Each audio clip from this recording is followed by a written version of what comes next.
Welcome to my YouTube channel and thanks for joining me. This video is going to be about 3D printing, mostly resin printing that I do for my resin printers for trains, model trains. And I also do have a FDM filament printer that I do use for certain model railroad things. But for anything that's visible, usually the primary go-to machine is going to be a resin printer, just because of the resolution and the quality of the print compared to the FDM.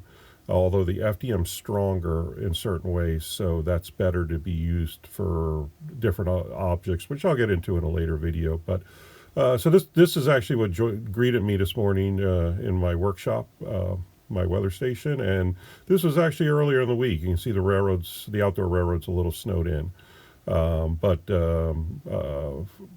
third or fourth day, I think, of Pennsylvania deer season. So not necessarily a good thing. Deer are easier to see and spot. They're safe where they are. They're on my property, so they're safe. But thanks for watching and enjoy the video.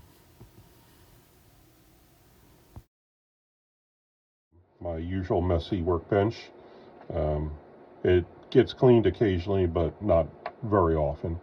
So I'm going to be doing a couple videos coming up on a variety of things. I'm going to get back to the outdoor railroad. I found what was, I think, causing the problems I was having with it, and I'm going to have to take the trucks apart to fix it.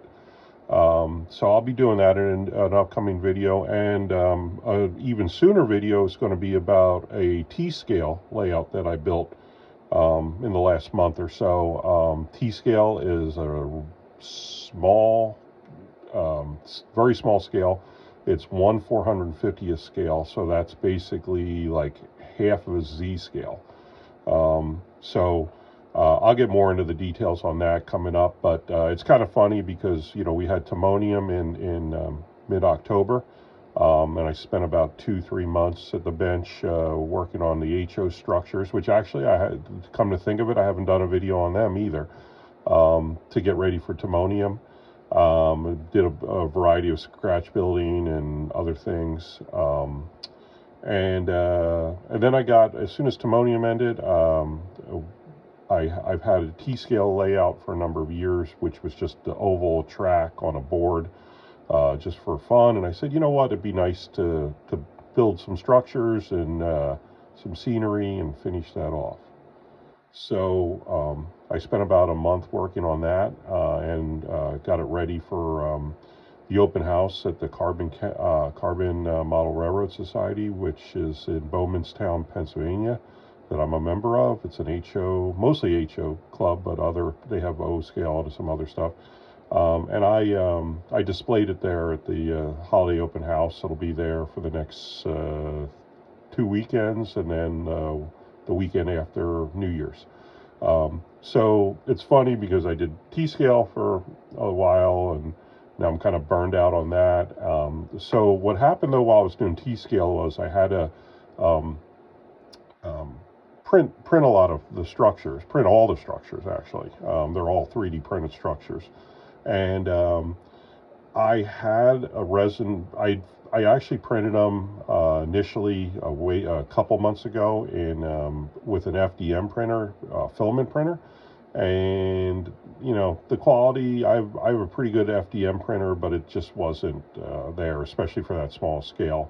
And my son managed to bring that up and, you know, kind of say, yeah, look, you should do these in resin. I said, yeah. And the only reason I didn't do them in resin was because my resin printer that I have, which is only 3 years old, which in resin printer years, that's pretty much like a century old.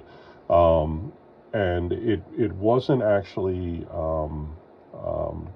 working too well. I was having trouble with failed prints and layer lines and some quality issues. But it kind of boiled down to, and so I gotten lazy, and my son was doing all my printing for me, and it just kind of sat here. And so I said, you know what, let me look at it. And so I kind of started playing around with it, and I did do I updated to the newest version of it's a Photon Mono X. I updated to the newest version of the slicer, which is about 10 versions since the one I had. And I also updated the firmware. And between those two things, I'm getting absolutely pretty much perfect prints out of it now. And it's a pleasure to use. I almost bought a new printer. I'm glad I didn't, because it's working great. The new printer's, the resolution is actually a much better, but I'm getting really nice resolution and minimal layer lines on what I've been printing.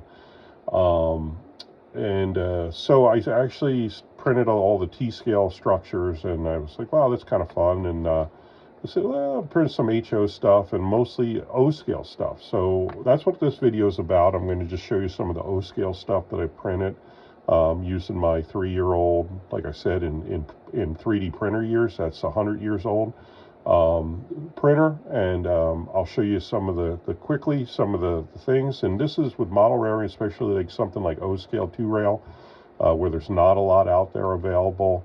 3D printers can be a great resource, and there's hundreds of files online for free. You can also buy files. Some of the nicer ones you can buy, but you can get a very good, better than mine, 3D resin printer for probably around $200.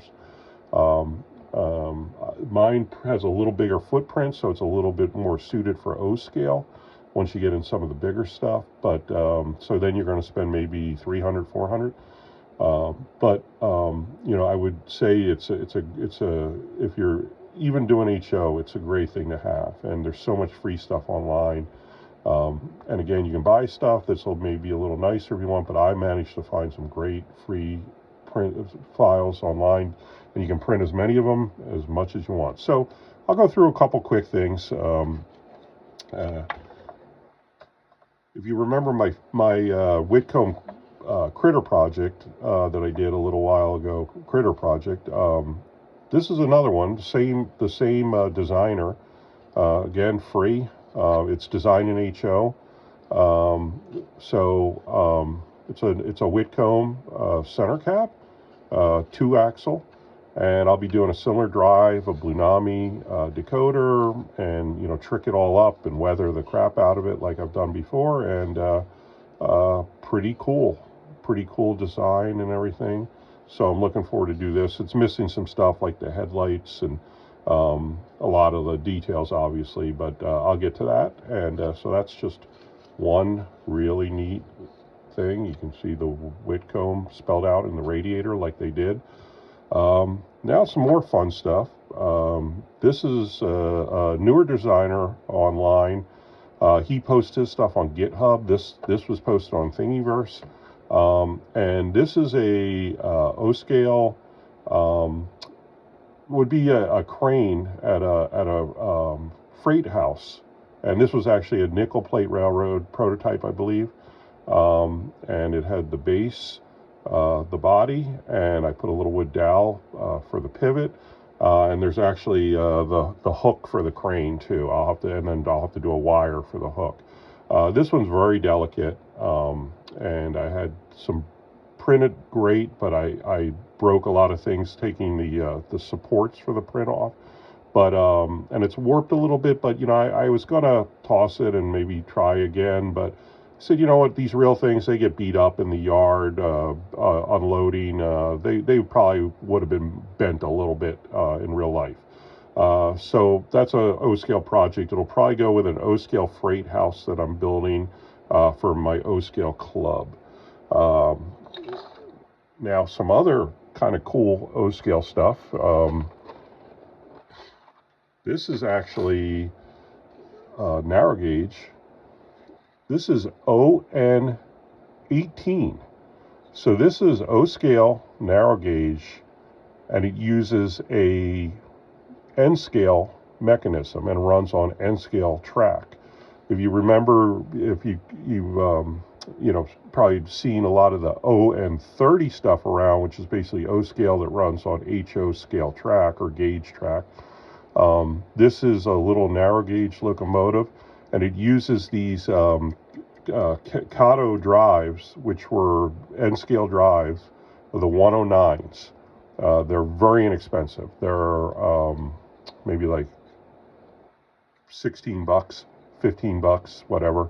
Runs smooth as silk. I've not put DCC in one of them, but then I probably won for this will probably go on a little fun, little maybe 2-foot, 18-inch layout, little just whimsical like mining layout or something. And I have a lot of the Pico ON or HON 30 track that has the wide ties and spacing that's more prototypical that I'll probably use. I even have some turnouts, so that's a fun project that I'll be working on. This is actually another one of the locomotives. Here's one of the drives, so it kind of just fits in the bottom. This is like an open 2-axle locomotive. Engine's exposed. It has like a little awning over top to keep the sun off the driver, but it's kind of like almost like a mining battery type locomotive, but it's an internal combustion. So those are some of the narrow gauge projects. Just general O-scale parts, for the freight house. These are, hand trucks. There's the little tiny wheels, and I'll have to do a brass axle. These are brake wheels for AJAC brake. I used to have to buy the Grant Line brake kits, which I think were like 10 bucks or 12 bucks, and then 10 bucks or 12 bucks shipping from Grant Line. So, it's like a $20 brake set. You can just print them out now, and the detail is as good, maybe even better. So here's an O-scale fire hydrant. These are I don't know if it's a gyro light or a Mars light for a locomotive. All kinds of neat stuff. I'm printing a whole bunch of cargo and crates and everything for the freight house right now. Now, some other stuff this is the guy that designs the Whitcombs. He posted a bunch of hot metal and slag and all kinds of steel mill freight cars. So this is a massive ladle car. Beautiful ladle. It's got the refractory brick on the inside, all that detail. Heavy. I had my son print this, and he kind of yelled at me with how much resin this thing took. This is solid resin. It weighs a lot. The car is actually segmented pieces. I couldn't print this all at once, although I could probably in my printer, but it didn't. The design doesn't have that. It has printed 6-axle or 3-axle trucks they have intermountain wheel sets in. Now, a word on the trucks is that this is something you run into in O-scale. If you're taking this was designed in an HO. If you're taking an HO scale car and you're scaling it up to O-scale, if you're doing if you're not doing Proto 48, and you're doing O-scale 2 rail, which is actually 5 feet between the rails, which isn't prototypical, but it's what O-scale 2 rail is. It becomes a problem because these trucks were obviously designed in HO scale for pure prototypical scale. And so what I did was, only on the trucks, not on the car itself, I stretched the print. In the slicer, I expanded to whatever axis this was so it would fit HO scale wheel sets. But one thing I didn't consider when I did that is the clearances. So I ran into some clearance issues, so you got to get out the Dremel and grind a little bit. But this is going to be a real fun car. I have to get the couplers on it. I have to design something. It came with buffers, for the European prototype with the buffers. So I'll plank over those with some steel the decks. The cool thing about steel mill cars is that they never use air brakes if they're captive cars. Well, most mills did. So you don't have to model any of the air brakes or brake lines or anything like that because the real mills didn't do it. So this is going to be a fun little O-scale car. Again, really cool print, free. I don't know how much resin, maybe 10, 20 bucks of resin, but, $20 for this car, that's not a bad deal. The same designer, I saw this again, European prototype maybe, but steel mills build a lot of their own cars, and they had a lot of very strange cars. This is a side dumping car. Um, so I'm going to actually just put it together, and it'll probably be one of those. Steel mills had dozens and dozens and dozens of these like homemade gondolas and flat cars and all kinds of most mills made their own cars, and they're all different. They're all, you know, different construction, but they had to move a lot of stuff around. A lot of ash, a lot of residue from all the cleaners, the cleaning systems, the dust collectors, flue dust, flue dirt, spilt materials, scrap metal. These things were just used for everything. They were beat to heck. Again, no air brakes. They usually were just all rusted, and they would have a number spray painted on the side just to keep track of what car they were for weight, maybe. You know, again, this is a neat car.